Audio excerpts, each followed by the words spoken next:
ನಮಸ್ಕಾರ ವೀಕ್ಷಕರೇ. ಮಾಜಿ ಮುಖ್ಯಮಂತ್ರಿ ಕರ್ನಾಟಕ ಬಿಜೆಪಿಯ ಪರಮೋಚ್ಚ ನಾಯಕ ಯಡಿಯೂರಪ್ಪನವರ ಮಗ ವಿಜಯೇಂದ್ರ 2023ರಲ್ಲಿ ಅಂತ ಹೇಳಿದ್ರೆ ಮುಂದಿನ ವರ್ಷ ವಿಧಾನಸಭಾ ಚುನಾವಣೆಗೆ ನಿಲ್ಲುವಂಥದ್ದು ಈಗ ಅಧಿಕೃತವಾಗಿದೆ. ಸ್ವತಃ ವಿಜಯೇಂದ್ರ ಅವರ ತಂದೆ ಯಡಿಯೂರಪ್ಪನವರೇ ವಿಜಯೇಂದ್ರ ಎಲೆಕ್ಷನ್ಗೆ ನಿಲ್ತಾರೆ, ಜೊತೆಗೆ ಶಿಕಾರಿಪುರದಲ್ಲೇ ನಿಲ್ತಾರೆ ಅಂಥೇಳಿ ಅಧಿಕೃತವಾಗಿ ಘೋಷಣೆಯನ್ನು ಮಾಡಿದ್ದಾರೆ. 2018ರಲ್ಲಿ ಅಂದರೆ ಕಳೆದ ಬಾರಿ ಚುನಾವಣೆಗೆ ನಾಮಪತ್ರ ಸಲ್ಲಿಸುವಂತಹ ಸಂದರ್ಭದಲ್ಲಿ ಇನ್ನೇನು ವರುಣಾ ಕ್ಷೇತ್ರದಲ್ಲಿ ವಿಜಯೇಂದ್ರ ಅವರಿಗೆ ನಾಮಪತ್ರ ಸಿಕ್ಕೇ ಬಿಡುತ್ತೆ, ನಾಮಪತ್ರ ಸಲ್ಲಿಸ್ತಾರೆ, ಬಿ ಫಾರ್ಮ್ ಸಿಗುತ್ತೆ ಅನ್ನುವಷ್ಟೊತ್ತಿಗೆ BJP ವಿಜಯೇಂದ್ರ ಅವರಿಗೆ ಟಿಕೆಟನ್ನು ಕೊಟ್ಟಿರಲಿಲ್ಲ. ದೊಡ್ಡ ಮಟ್ಟದಲ್ಲಿ ಗಲಾಟೆ ಆಯಿತು, ಅಸಮಾಧಾನ ಭುಗಿಲೇಳ್ತು. ಆದರೆ ಈ ಬಾರಿ ಚುನಾವಣೆಗೆ ಇನ್ನೂ 9 ತಿಂಗಳು ಬಾಕಿ ಇದೆ. ಯಡಿಯೂರಪ್ಪನವರು ಈಗಲೇ ತಮ್ಮ ಪುತ್ರ ವಿಜಯೇಂದ್ರ ಅವರು ಎಲೆಕ್ಷನ್ಗೆ ನಿಲ್ಲುವಂಥದ್ದು ಖಚಿತ. ಜೊತೆಗೆ ಶಿಕಾರಿಪುರದಲ್ಲೇ ತಾವು ಖಾಲಿ ಮಾಡುತ್ತಿರುವಂತಹ ಶಿಕಾರಿಪುರ ಕ್ಷೇತ್ರದಲ್ಲೇ ವಿಜಯೇಂದ್ರ ಅವರು ಎಲೆಕ್ಷನ್ಗೆ ನಿಲ್ತಾರೆ ಅಂಥೇಳಿ ಅಧಿಕೃತವಾಗಿ ಘೋಷಣೆ ಮಾಡಿದ್ದಾರೆ. ಈಗ ಇಲ್ಲಿ ಪ್ರಮುಖವಾದಂತಹ ವಿಷಯ ಏನು ಅಂದರೆ, ವರುಣಾದಲ್ಲಿ ಯಾಕೆ ವಿಜಯೇಂದ್ರ ಎಲೆಕ್ಷನ್ಗೆ ನಿಲ್ತಾ ಇಲ್ಲ? ಲಿಂಗಾಯತ ಪ್ರಾಬಲ್ಯದ ವರುಣಾ ಕ್ಷೇತ್ರದಲ್ಲಿ, ಮೈಸೂರು ಜಿಲ್ಲೆಯ ವರುಣಾ ಕ್ಷೇತ್ರದಲ್ಲಿ ಯಾಕೆ ವಿಜಯೇಂದ್ರ ಎಲೆಕ್ಷನ್ಗೆ ನಿಲ್ತಾ ಇಲ್ಲ? ವರುಣಾದಲ್ಲಿ ನಿಲ್ಬೋದು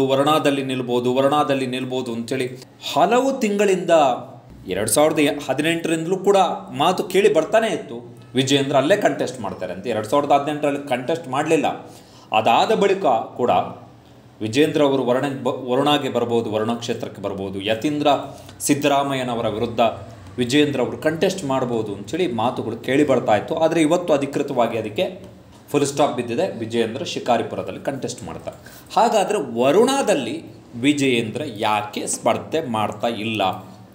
ನೋಡಿ, ವರುಣಾದ ಜಾತಿ ಲೆಕ್ಕಾಚಾರ, ವರುಣಾ ವಿಧಾನಸಭಾ ಕ್ಷೇತ್ರದ ಜಾತಿ ಲೆಕ್ಕಾಚಾರವನ್ನು ನಾವು ತೆಗೆದುಕೊಂಡು ನೋಡೋದಾದರೆ 55,000 ಲಿಂಗಾಯತ ಮತಗಳು, 12,000 ಒಕ್ಕಲಿಗ ಮತಗಳು, 35,000 ಕುರುಬ ಮತಗಳು, 43,000 SC ಮತ್ತು 23,000 ST ಮತಗಳು, 12,000 ಹಿಂದುಳಿದ ವರ್ಗದ ಮತಗಳು ಇರುವಂಥದ್ದು. 12,000 ಹಿಂದುಳಿದ ವರ್ಗದ ಮತಗಳು ಇರುವಂಥದ್ದು ಅಂತೇಳಿದ್ರೆ ವರುಣಾ ಕ್ಷೇತ್ರದಲ್ಲಿ ಲಿಂಗಾಯತ ಮತಗಳೇ ಹೆಚ್ಚು. ಆದಾಗ್ಯೂ ಕೂಡ ವರುಣ ಬದಲು ಶಿಕಾರಿಪುರದಲ್ಲಿ ಯಾಕೆ ವಿಜಯೇಂದ್ರ ಅವರು ಕಂಟೆಸ್ಟ್ ಮಾಡ್ತಿದ್ದಾರೆ? 2018ರ ವಿಧಾನಸಭಾ ಚುನಾವಣೆಯ ಫಲಿತಾಂಶವನ್ನು ನಾವು ತೆಗೆದು ನೋಡಿದ್ರೆ ವರುಣಾದಲ್ಲಿ ಯತೀಂದ್ರ ಸಿದ್ದರಾಮಯ್ಯ ಅವರು 59,000 ಮತಗಳ ಅಂತರದಿಂದ ಗೆಲ್ತಾರೆ. ನಿಯರ್ಲಿ 60,000, 59,000 ಮತಗಳು. BJP ಅಭ್ಯರ್ಥಿಗಿಂತ 33% ಹೆಚ್ಚು ಮತಗಳನ್ನು ಪಡೆದು ದೊಡ್ಡ ಜಯ ಯತೀಂದ್ರ ಅವರಿಗೆ ವರುಣಾ ಕ್ಷೇತ್ರದಲ್ಲಿ. ಹಾಗಾದರೆ ಒಂದು ವೇಳೆ ವರುಣಾದಲ್ಲಿ ವಿಜಯೇಂದ್ರ ಅವರು BJP ಟಿಕೆಟ್ನಿಂದ ಸ್ಪರ್ಧೆ ಮಾಡಿದರೆ ಯತೀಂದ್ರ ಅವರ ವಿರುದ್ಧ ವಿಜಯೇಂದ್ರ ಅವರು ಸೋಲ್ತಾ ಇದ್ರ ವರುಣಾದಲ್ಲಿ ಅಂತೇಳಿ ನಾವು ಕಳೆದ ವಾರ ನಾವು ಮತ್ತು ಪ್ರತಿಕ್ಷಣ ನ್ಯೂಸ್ ಮತ್ತು ರಾಧಿಕಾ ಮೀಡಿಯಾ ವರುಣಾ ಕ್ಷೇತ್ರದಲ್ಲಿ ಒಂದು ದಿನ ನಾವು ರೌಂಡ್ ಹಾಕಿದ್ವಿ. ವರುಣಾದಲ್ಲಿ ಹೇಗಿದೆ ಚಿತ್ರಣ ಅಂತೇಳಿ ತಿಳಿದುಕೊಳ್ಳಿಕ್ಕೆ ಹಲವು ಅಲ್ಲಿಯ ಜನರ ಜೊತೆ ನಾವು ಮಾತನಾಡಿದ್ವಿ. ನಿಮ್ಮ ಅಭಿಪ್ರಾಯ ಏನು ಸಿದ್ದರಾಮಯ್ಯನವ್ರ ಬಗ್ಗೆ, ಯತೀಂದ್ರ ಅವರ ಬಗ್ಗೆ, ವಿಜಯೇಂದ್ರ ಅವರ ಬಗ್ಗೆ? ಒಂದು ವೇಳೆ ವಿಜಯೇಂದ್ರ ಅವರು BJP ಟಿಕೆಟ್ನಲ್ಲಿ ವರುಣಾದಲ್ಲಿ ಸ್ಪರ್ಧೆ ಮಾಡಿದ್ರೆ ಏನಾಗ್ಬೋದು ಎನ್ನುವುದರ ಬಗ್ಗೆ ನೋಡಿ. ನಮಗೆ ಸಿಕ್ಕಂತಹ ಪ್ರಾಥಮಿಕ ಮಾಹಿತಿಗಳು ಏನು ಅಂತ ಹೇಳಿದ್ರೆ, ಜನರ ಜೊತೆ ನಾವು ಮಾತಾಡುವಂಥ ಸಂದರ್ಭದಲ್ಲಿ ವರುಣಾದಲ್ಲಿ ಅಲ್ಲಿಯ ಮತದಾರರ ಲೆಕ್ಕಾಚಾರದ ಪ್ರಕಾರ ವರುಣಾದಲ್ಲಿ ವಿಜಯೇಂದ್ರ ಅವರು ನಿಂತರೂ ಕೂಡ ವರುಣಾದಲ್ಲಿ ಯತೀಂದ್ರ ಸಿದ್ದರಾಮಯ್ಯ ಅವರ ಎದುರು ವಿಜಯೇಂದ್ರ ಅವರು ಗೆಲ್ಲುವಂಥದ್ದು ಕಷ್ಟ ಅಂತ ಹೇಳಿದ್ರೆ ಸೋಲಬಹುದು. ಒಂದು ವೇಳೆ ವಿಜಯೇಂದ್ರ ಅವರೇ ಯತೀಂದ್ರ ಸಿದ್ದರಾಮಯ್ಯನವರ ವಿರುದ್ಧ ನಿಂತರೂ ಕೂಡ ವರುಣಾದಲ್ಲಿ ಯತೀಂದ್ರ ಸಿದ್ದರಾಮಯ್ಯನವರೇ ಗೆಲ್ತಾರೆ ಎನ್ನುವಂಥದ್ದು ವರುಣ ಕ್ಷೇತ್ರದ ಜನರ ಮಾತು. ಕಾರಣಗಳು: ಒಂದು, ಮಾಜಿ ಮುಖ್ಯಮಂತ್ರಿ ಸಿದ್ದರಾಮಯ್ಯನವರ ಹುಟ್ಟೂರು, ಅವರ ಕ್ಷೇತ್ರ ವರುಣ. 2018ರಲ್ಲಿ ತಮ್ಮ ಪುತ್ರನಿಗೆ ಆ ಕ್ಷೇತ್ರವನ್ನು ಅವರು ಬಿಟ್ಟುಕೊಟ್ರು. ಸಿದ್ದರಾಮಯ್ಯನವರ ಹೆಸರಿನ ಬಲ ಯತೀಂದ್ರ ಅವರಿಗೆ ದೊಡ್ಡ ಪ್ರಮಾಣದಲ್ಲಿದೆ. ವರುಣಾ ಕ್ಷೇತ್ರದಲ್ಲಿ ಸಿದ್ದರಾಮಯ್ಯನವರ ಹೆಸರಿನ ಬಲದಿಂದಲೇ ಯತೀಂದ್ರ ಅವರಿಗೆ ದೊಡ್ಡ ಪ್ರಮಾಣದಲ್ಲಿ ಮತಗಳು ಸಿಗ್ತಾ ಇರುವಂಥದ್ದು. Point number 1. ಎರಡನೇದ್ದು, ಯತೀಂದ್ರ ಸಿದ್ದರಾಮಯ್ಯ ಕೂಡ ವೈಯಕ್ತಿಕ ವರ್ಚಸ್ಸನ್ನು ಬೆಳೆಸ್ಕೊಂಡಿದ್ದಾರೆ. ವರುಣಾ ಕ್ಷೇತ್ರದಲ್ಲಿ. ಅದು 2018ರ ಚುನಾವಣೆಗೂ ಮೊದಲು ಕೂಡ ಹೌದು, 2018ರ ಚುನಾವಣೆ ಬಳಿಕವೂ ಕೂಡ ಅವರು ಗೆದ್ದು ಶಾಸಕರಾದ ಬಳಿಕವೂ ಕೂಡ ಇಲ್ಲಿಯವರೆಗೆ ವರುಣಾ ಕ್ಷೇತ್ರದಲ್ಲಿ ಯತೀಂದ್ರ ಸಿದ್ದರಾಮಯ್ಯನವರಿಗೆ ಜನರ ನಡುವೆ ಒಳ್ಳೆಯ ಹೆಸರಿದೆ ಅಂತ ಹೇಳಿದ್ರೆ, ಕೈಗೆ ಸಿಗುವಂತಹ ಶಾಸಕ, ಜಂಟ್ಲ್ಮ್ಯಾನ್, ಹಂಬಲ್ ಪರ್ಸನ್, ಸರಳ ಸಜ್ಜನಿಕೆ ಇದೆ, ಮಾತಾಡ್ತಾರೆ, ಜನರು ಕೈಗೆ ಸಿಗ್ತಾರೆ, ಸುತ್ತಾಡ್ತಾರೆ ಕ್ಷೇತ್ರದಲ್ಲಿ. ಗೆದ್ದಾದ ಬಳಿಕ ಕೈಗೆ ಸಿಗದೆ ಓಡಾಡ್ತಿಲ್ಲ, ಸಿಗ್ತಾ ಇದ್ದಾರೆ ಕೈಗೆ, ಎಲ್ಲಿ ಕರೆದ್ರೂ ಬರ್ತಾರೆ, ಕಷ್ಟಗಳನ್ನು ಆಲಿಸ್ತಾರೆ, ನಮ್ಮ ಭೇಟಿಗೆ ಸಿಗ್ತಾರೆ ಎನ್ನುವಂತಹ ಮಾತು ಯತೀಂದ್ರ ಸಿದ್ದರಾಮಯ್ಯನವರ ಪರ ಇರುವಂಥದ್ದು. ಜೊತೆಗೆ ಕ್ಷೇತ್ರದಲ್ಲಿ ಸಿದ್ದರಾಮಯ್ಯನವರು ಅದಾದ ಬಳಿಕ ಈಗ ಯತೀಂದ್ರ ಸಿದ್ದರಾಮಯ್ಯನವರ ಅವಧಿಯಲ್ಲಿ ಆಗಿರುವಂತಹ ಅಭಿವೃದ್ಧಿ ಕಾರ್ಯಗಳು, ಇದು 3 ವೆರಿ ವೆರಿ ಪ್ಲಸ್ ಪಾಯಿಂಟ್. ಆಮೇಲೆ 4ನೇದ್ದು ವೆರಿ ಇಂಪಾರ್ಟೆಂಟ್ ಪಾಯಿಂಟ್ ಏನು ಅಂತ ಹೇಳಿದ್ರೆ, ಈಗ ವರುಣಾದಲ್ಲಿ ಒಂದು ವೇಳೆ ವಿಜೇಂದ್ರ ಅವರು ಸ್ಪರ್ಧಿಸಿದರೆ ಅವ್ರು ಗೆಲ್ಲಬಹುದು ಎನ್ನುವಂತಹ ವಾದಕ್ಕೆ ಇದ್ದಂತಹ ಅತಿ ದೊಡ್ಡ ಬೆಂಬಲದ ಅಂಶ ಏನು ಅಂತ ಹೇಳಿದ್ರೆ, ಲಿಂಗಾಯತ ಮತಗಳು ವಿಜೇಂದ್ರ ಅವರಿಗೆ ಬೀಳ್ತವೆ ಅಂತೇಳಿ. ಬಟ್ ನಾವು ಅಲ್ಲಿ ಮಾತಾಡಿದಂಥ ಸಂದರ್ಭದಲ್ಲಿ ಲಿಂಗಾಯತ ಸಮುದಾಯದ ಹಲವು ಜನರ ಜೊತೆ ನಾವು ಮಾತಾಡಿದಂಥ ಸಂದರ್ಭದಲ್ಲಿ ಅವರು ಒಂದು ಅಭಿಪ್ರಾಯವನ್ನು ವ್ಯಕ್ತಪಡಿಸೋದು. ಆ್ಯಕ್ಚುಲಿ ಹಂಗೆ ನೋಡೋಕ್ಕಾದ್ರೆ ಒಬ್ಬರು ಕಣ್ಣೀರು ಹಾಕಿದರು, ಲಿಂಗಾಯತ ಸಮುದಾಯದ ಒಬ್ಬರು ವ್ಯಕ್ತಿ ಸಿದ್ದರಾಮಯ್ಯನವರ ಸಹಾಯವನ್ನು ನೆನೆದು ಕಣ್ಣೀರು ಹಾಕಿದರು ವರುಣಾದಲ್ಲಿ, ಅವರಿಂದ ನಮಗೆ ಸಹಾಯ ಆಗಿದೆ ಕಷ್ಟ ಸಂದರ್ಭದಲ್ಲಿ ಅಂತೇಳಿ.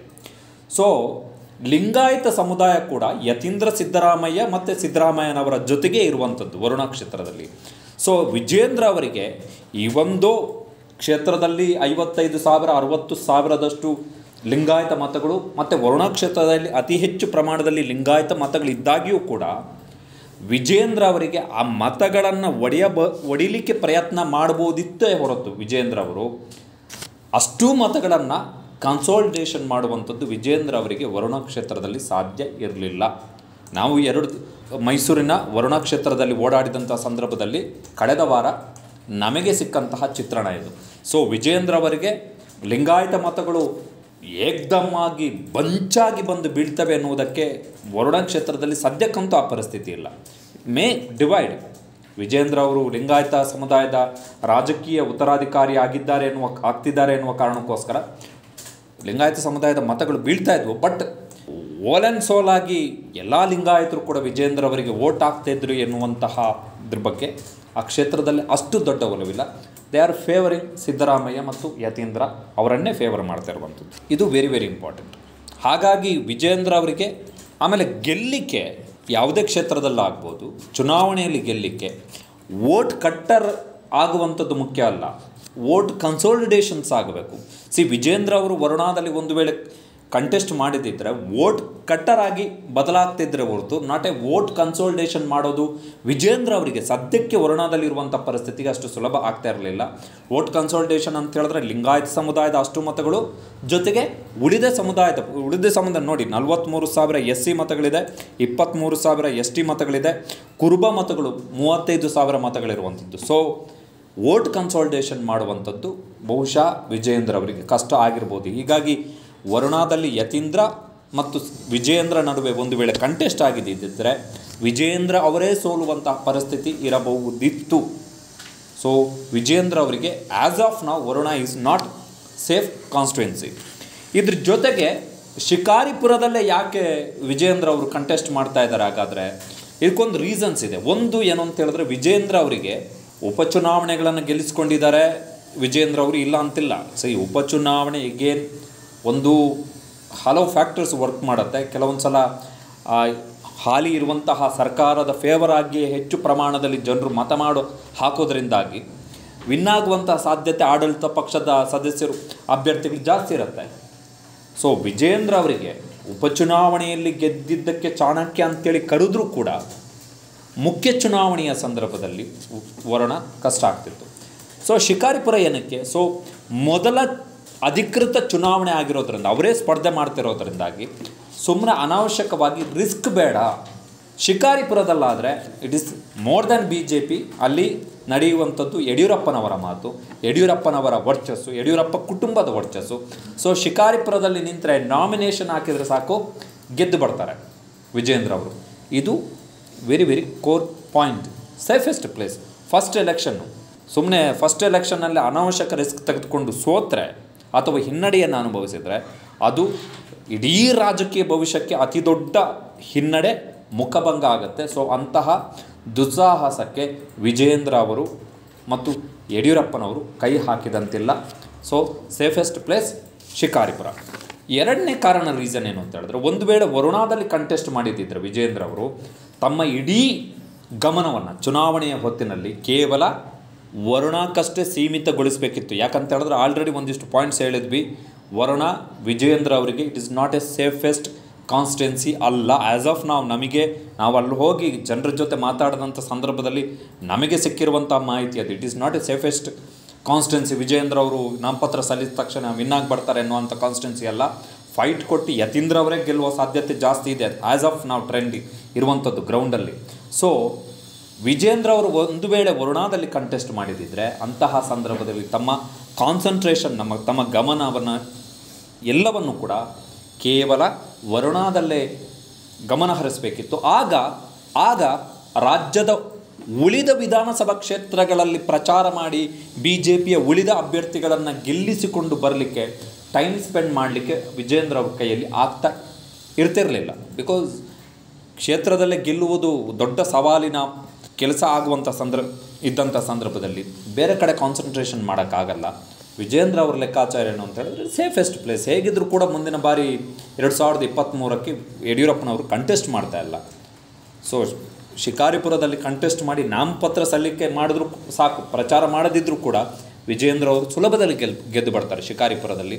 ಸೊ ಅಂತಹ ಸಂದರ್ಭದಲ್ಲಿ ಉಳಿದ ಕ್ಷೇತ್ರಗಳಲ್ಲಿ BJP ಅಭ್ಯರ್ಥಿಗಳನ್ನು ಗೆಲ್ಲಿಸಿಕೊಳ್ಳಲಿಕ್ಕೆ ವಿಜಯೇಂದ್ರ ಅವರು ಟೈಮ್ ಸ್ಪೆಂಡ್ ಮಾಡ್ಬೋದು, ಅಲ್ಲಿ ಹೋಗಿ ಪ್ರಚಾರ ಮಾಡ್ಬೋದು, ಅಲ್ಲಿ ಹೋಗಿ ತಮ್ಮ ವೈಯಕ್ತಿಕ ಪ್ರಭಾವವನ್ನು ಬಳಸಬಹುದು BJP ಗೆಲ್ಲಲಿಕ್ಕೆ ಎನ್ನುವಂಥ ಒಂದು ಲೆಕ್ಕಾಚಾರ. ಸೊ ಈ ಎಲ್ಲ ಕಾರಣಗಳಿಂದಾಗಿ ವರುಣ ಬದಲು ವಿಜಯೇಂದ್ರ ಅವರು ಶಿಕಾರಿಪುರಕ್ಕೆ ಸ್ಟಿಕ್ ಆನ್ ಆಗಿದ್ದಾರೆ.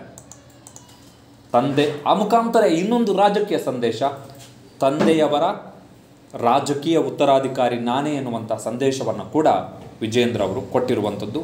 ಸೊ ಯಾಕೆ ವರುಣಾದಲ್ಲಿ ಕಂಟೆಸ್ಟ್ ಮಾಡಲಿಲ್ಲ ಅಂತ ಹೇಳಿದ್ರೆ ದೀಸ್ ಆರ್ ದಿ ರೀಸನ್. ಯಾಕೆ ಶಿಕಾರಿಪುರದಲ್ಲೇ ಕಂಟೆಸ್ಟ್ ಮಾಡ್ತಾ ಇದ್ದಾರೆ ಅನ್ನೋದಕ್ಕೆ ಅದು ಕೂಡ ಕಾರಣ.